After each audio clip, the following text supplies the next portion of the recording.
Melena, what's something that you'd really like to automate in your house? Something I'd like to automate.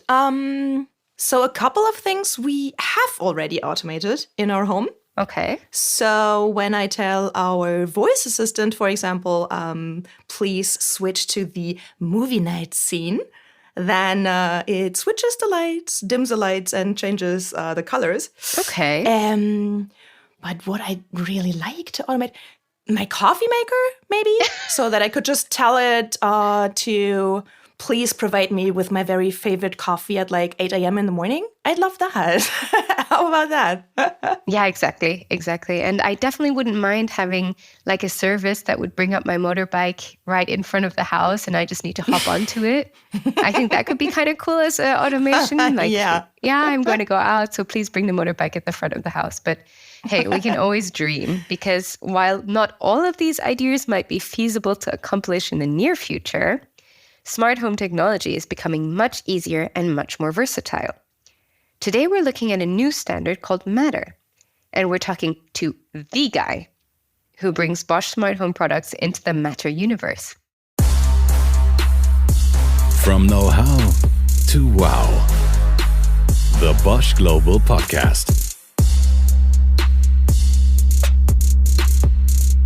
Ever heard of HD DVD, Melena?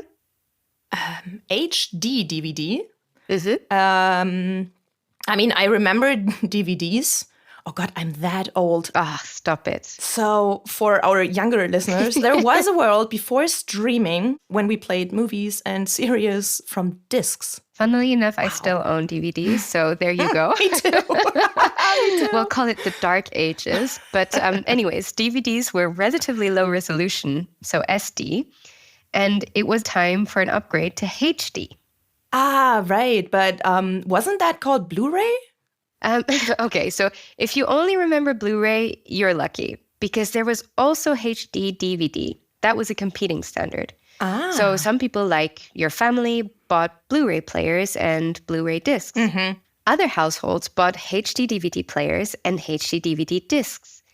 The latter soon regretted their decision, obviously.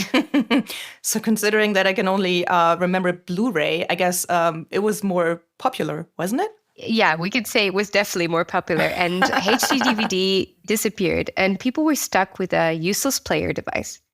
Why am I telling you this? Because consumers face similar decisions today when they want to buy smart home devices. Yeah, right. There are different ecosystems that are not compatible with each other. You must decide, am I going with system A or system B? Answer is, of course, B, as in Bosch. So we'd hope that in this option, system B is Bosch. But so if you like Bosch products, you start with one Bosch smart home device. And when you later want to add more, it makes sense to stick to Bosch, because then, you know, the different devices can talk to each other and they can be controlled from the same application. But if I also like something from System A, then I'd have to use System A's app. Until now. Because now we have Matter. Let me give you an example to describe what Matter is. This is Bosch engineer Michael Zuegel. I have in my house several door-window contacts, so contacts that will detect if a door is open or closed. The same goes for a window. Unfortunately, those are different vendors. That means if I want to get the information, I have to open the application, the specific vendor application, to check the current status. Matter will try to solve that by introducing a common ecosystem where all the devices that are vendor-specific speak a common language to interact with each other. So to make it clear, Matter is not a Bosch invention. It's kind of a global standard. At least that's what it aims to be. Some of the biggest tech companies got together to create Matter. So there's a pretty good chance that it will indeed become that universal language that unifies all of these different smart home systems. Michael has been busy getting Bosch smart home products Matter compatible and certified. Well, that must have been an exciting time for him, because over the past few months, we released our first Matter certified products. Exactly. We have released several Matter-supported devices within Smart Home, and I'm trying to get everything not just certified, but also tested and out to the world the best way possible. So to get there, Michael read through thousands of pages of very technical descriptions of the Matter standard, and then went to work and helped implement it, test the implementations, and eventually completed the official certification process. Sadly, we don't have the time to go through thousands of pages. I know you guys would have wanted that so badly. So Shuko, what's the essence of it? What does your typical Matter network look like? So I'm happy to break it down for you. So let's imagine your smart home as a band, playing the perfect song. Mm-hmm. The common language that all the devices speak, as Michael described, is Matter. That's the beat that every band member follows. And then there are a bunch of players who add their parts to the smart home band. Oh, I love that analogy. The most common things are, first at all, edge devices, which will represent your sensors, your actors, something like your light bulb, your door window contact, your smart lock, your heating system, everything that is usually one specific device type, or could be multiple device types, things you either interact or see the result out of it. That was the obvious part, the edge devices. Got it. The next thing, that's something the user usually interacts with, is a commissioner. That is usually a software, usually used on your smartphone, that will create one Matter network and will allow devices to join this Matter network. It acts like a manager that decides on what device can be included, what device should be removed out of it, and checks for integral functions like is it certified, is it compatible, or is it functional for the network to continue. The app that I use to connect the devices in my smart home is called the Commissioner. Not to be confused with the controller. That's up next. So a Matter controller controls the edge devices that I mentioned earlier. It keeps the state of each device, it keeps the knowledge how a device functions and tracks it for you. So a Matter controller can send commands to your devices like turning on, turning off, monitor their status, integrate them into scenes and routines. It also plays a role in the setup, in commissioning itself, ensuring it's properly connected within the network and keeping it secured. And with that, now you have a complete Matter network. Or, to stick with the analogy, and I loved that one, a pretty nice track, a nice song. But I do have to admit as well, it sounds quite complex. True, but trust me, let's add to the complexity with one additional device before we make it simpler again. And let's add to the complexity. Sounds good, let's do that. So this little bonus device is called a Matter bridge. Well, it's not even a real Matter device. A Matter bridge, funnily enough, is not really something that is specified by the CSA, so the main organization driving Matter, also the standardization organization. But a Matter bridge can be a crucial part of making a smart home Matter ready. The Matter bridge is something like a translator that translates non-Matter speaking devices into the Matter world. Well, Melena, to stick to the analogy that you really liked of the band, so imagine it's like you'd invite a lot more members into the band, and if you don't know the Matter song that they've been working on, you can still play along with it thanks to this bridge. Oh, you've just made the analogy even better. Okay, Yeah, I think I got it. So if you have an environment that you're currently using that is not Matter compatible, but it offers Matter bridge functionality, it offers all these non-compatible devices with a translation to the Matter network itself. That means Matter devices will be able to interact with those devices, but those devices will not see matter devices itself. So it opens in one direction, but in one direction only.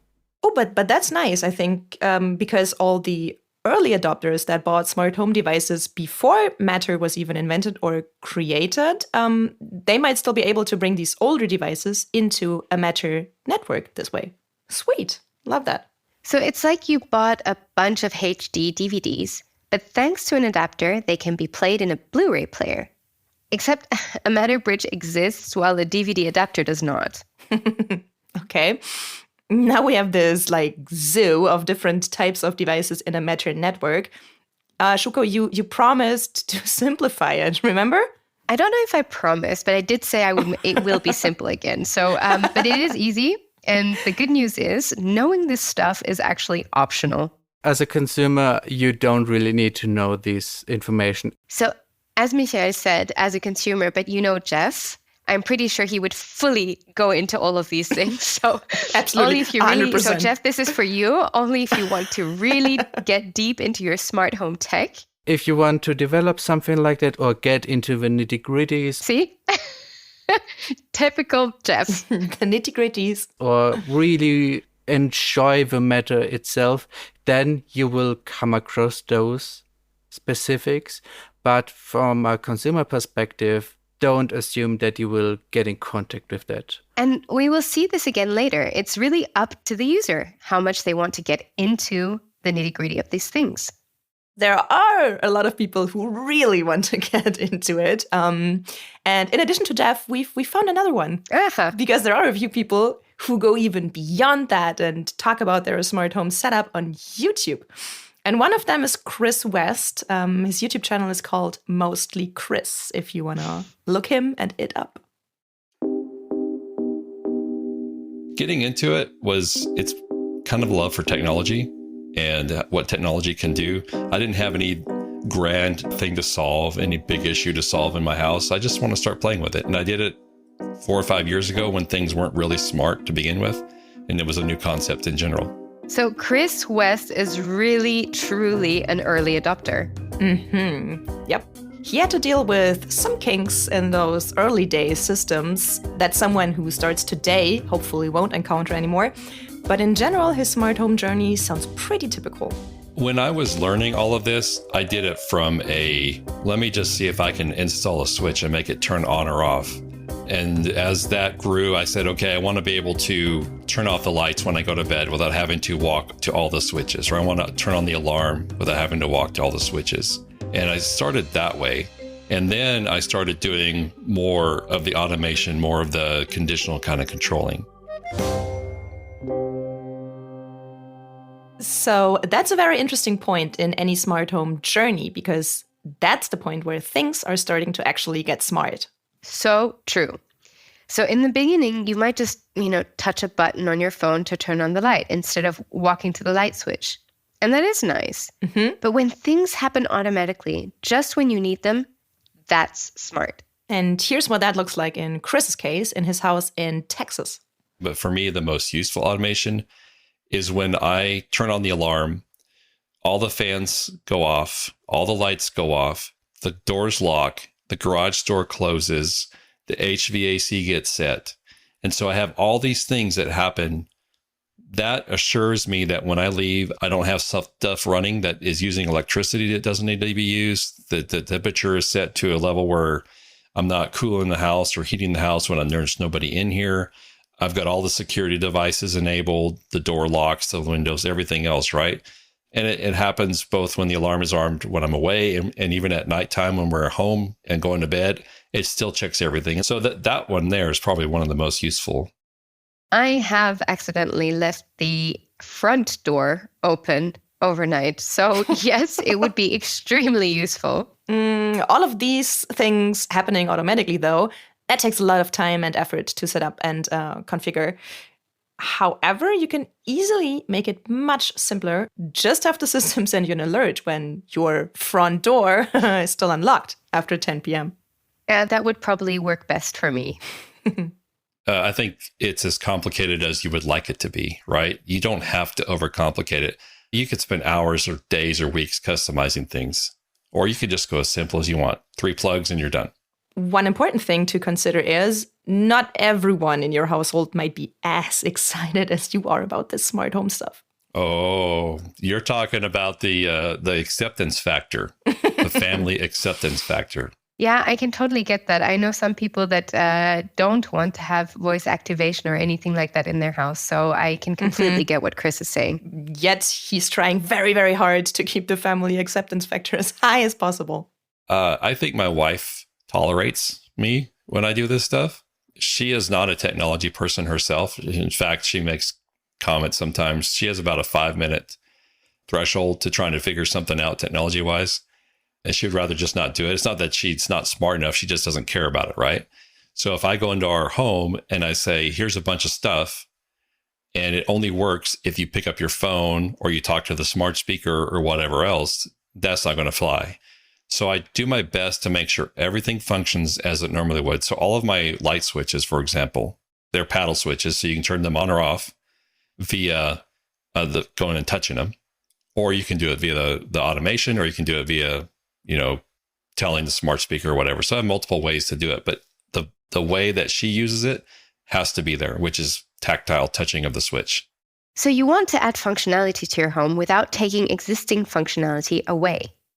I think that's also important for when you have visitors. So you don't want to have to give them a class or an instruction on how to turn on the lights in the bathroom. And also, you don't want to introduce new sources of failure. I mean, sure, when the power goes out, you can't do much, smart home or not. But when the internet is down or, some company's cloud server stops working, you still want to be able to control your home. Yeah, very good point. And that one was also something that was important to Chris. He wants everything to run locally. So he went with an open source platform called Home Assistant. Because it is by far the most complete, most integration rich platform that you can use. There are probably thousands of different devices that you can connect to a Home Assistant ecosystem. And it allows for a very detailed setup of those fancy automations that Chris already mentioned. But it allows you to turn on lights, turn on alarms, turn off things, control your environmental systems, doors, locks, fans, pool pumps. I mean, just everything you can think of it can do. Sounds so exciting. I find it crazy because, it's like you notice the difference between some people who are really passionate about something, and Chris makes this sound all so exciting. Careful, though. With Home Assistant and automations, you need to know what you're doing. Mistakes will happen, and if you get it wrong, you might end up with your house working against you. Wait, so if you automate too much, things could get out of control? Haha, to some degree, yes. Chris had a funny accident with one of his automations. I do have one example of an automation kind of gone awry using geolocation. So my wife and I had the apps on our phones, and when we both go away from the house, it should automatically set the alarm.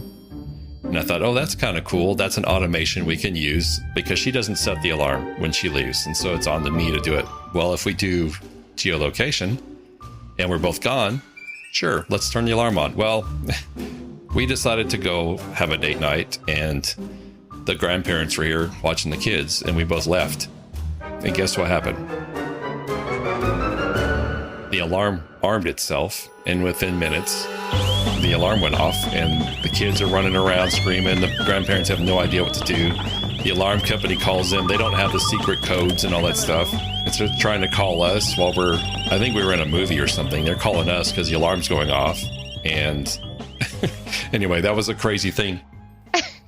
I have also a funny alarm story, but it has nothing to do with automation and everything else. Melena, I'll talk to you about it offline. But anyways, these are always those pesky edge cases that you do not think about. I can't wait, first of all.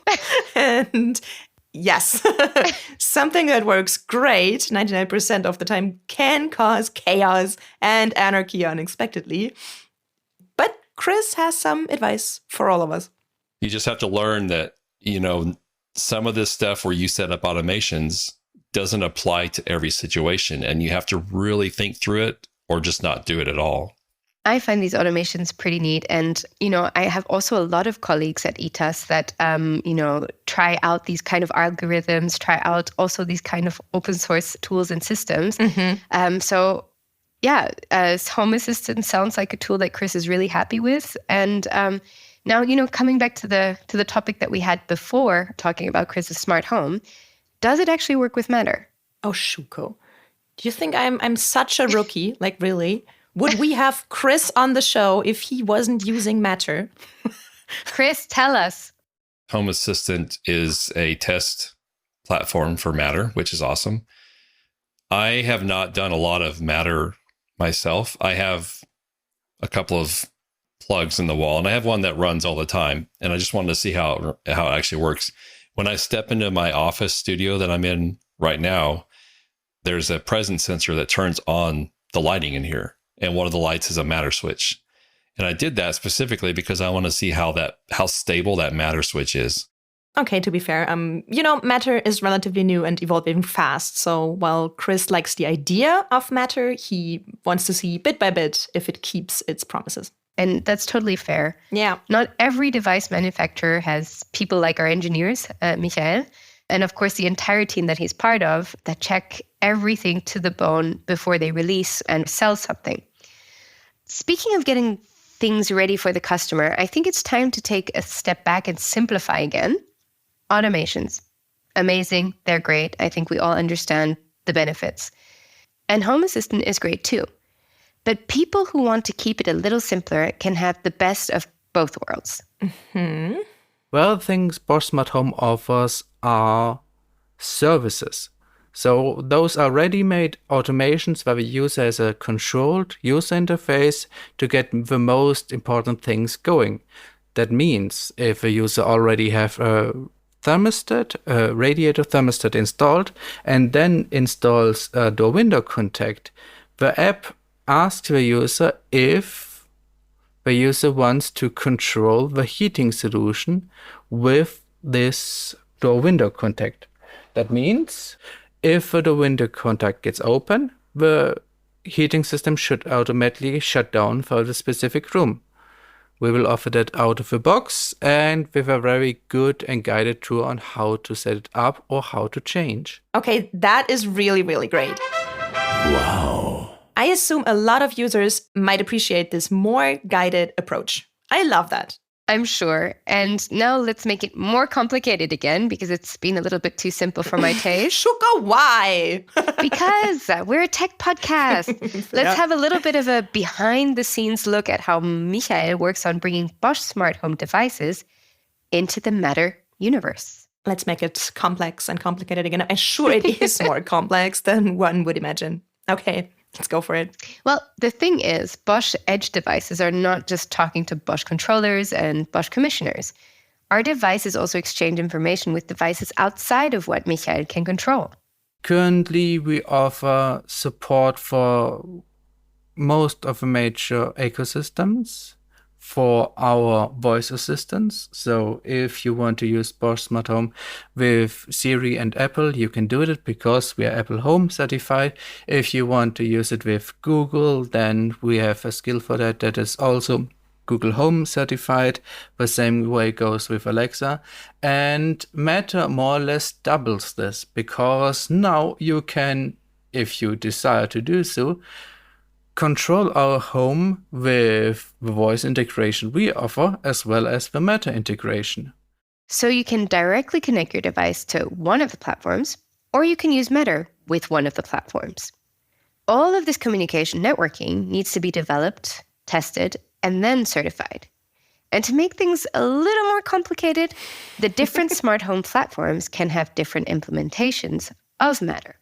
Right, because it would be boring if they all did it exactly as written in the standard.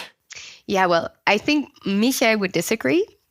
It pains him when the supposedly perfect Matter song, something doesn't play along as planned.